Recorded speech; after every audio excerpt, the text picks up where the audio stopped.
Congress just formally asked OpenAI and Anthropic to explain rogue AI agents.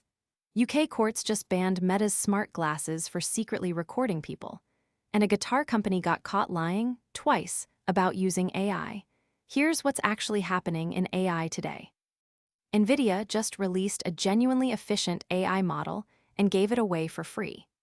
Nemotron 3.5 Lightning has 30 billion total parameters, but only activates 3 billion for any given task, and Nvidia says it matches the intelligence of a model 4 times its size while running up to 4 times faster. Alongside it, Nvidia open-sourced a routing tool that automatically sends each task to the cheapest AI model capable of handling it, cutting real costs by 2/3 in early tests at a company called Cognition. Both are free for commercial use, available on several major AI platforms. It's notable timing too. Nvidia's CEO has been publicly pushing Washington not to restrict open AI models, and this is the company's first open release since making that case. Moving on, here's an AI company caught in the middle of US-China tensions. Manus, the AI agent startup Meta acquired last December, just told users it's becoming independent again after Beijing ordered the deal unwound. The company says this is purely regulatory, not a security problem, but the practical details are real. Some user data generated since the acquisition will actually be deleted later this month, with a narrow window to back it up first. Manus says most users aren't affected and everything keeps working normally. Still, watching a real AI acquisition get unwound by government order is a concrete example of how much geopolitics now shapes who gets to own what in AI. Story number 3. Congress is now formally asking 2 of the biggest AI labs to explain themselves.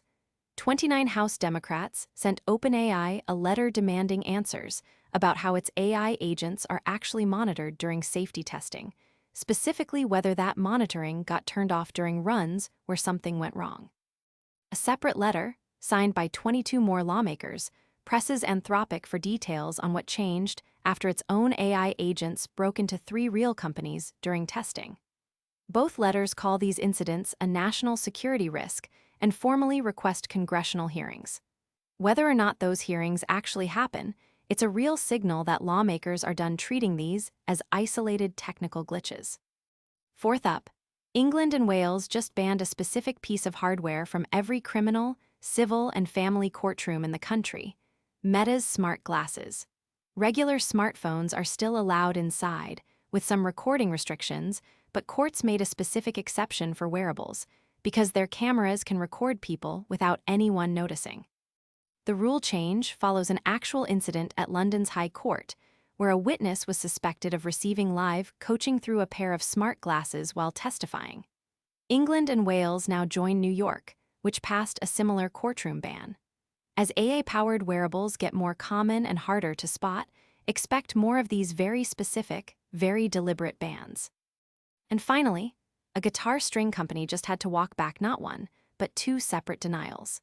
D'Addario had publicly insisted the music in its demo video for a new set of guitar strings was real, human-made audio, even backing that claim up with actual studio recording files at one point. It wasn't true. The company now admits the track was generated using Suno, an AI music tool, and says it was fed false information internally about where the music actually came from. Going forward, D'Addario says employees and creative partners will have to disclose any AI use before content gets published. A reminder that even a "we have proof" denial isn't always the end of the story. A lot of today's stories come down to the same thing: getting caught and having to actually answer for it, whether that's Congress, a courtroom, or just getting called out publicly. If this helped you keep up, subscribe. I do this every day. Take care of yourself and the people around you, and I'll see you in the next one.